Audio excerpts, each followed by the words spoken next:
magacaygu waa Shamse Xasan Faarax waxaan deganahay duleedka X Control xaafadda Sarkuus loo yaqaano waxaan dhex deganahay qaxootiga waxaan dhex deganeen muddo badan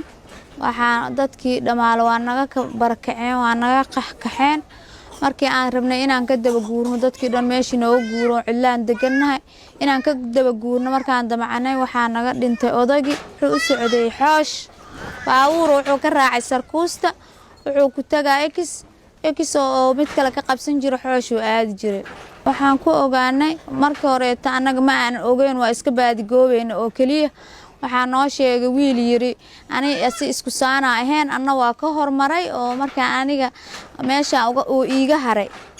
inuu baawur raacay inuu meesha taagnaa asoo meesha taagana uga tagaani macal nuur markaan sii maraa uu qarax u dhaco yiri waa weydiiyay aabba taleefan noogu diray tirmida ugu yar oo 3 sano jirto aabba taleefan iigu diray habeenkii labaad idhaahday ilmuhu midii kale markaan galabtii baxay oon soo noqday mid 5 jirka ayadan waxay tiri hooy aabba ma soo heshay asaga noo shaqeyn jiray alyoom aan ku nooleen xoogiisa cuneynay garaashu ka shaqeynay walaahi marka hore murugo badan aan dareeno waa naxna waa argagaxnay alxamdulillah laakiin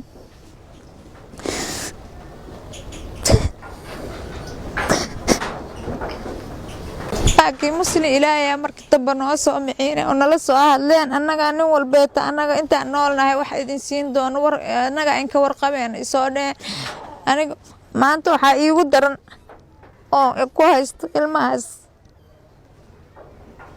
dib ma ku jiri karo qaxootina waa oo maalin walba sii kac soo kac meelaan degana ma haysti meel aan helo ani leeyahay oo ilmihii ku haysto oo inta cimrigeyga ka dhiman aan iskula noolaanay ani ciyaalkeyga jeclaan lahaa waxaan codsanayaa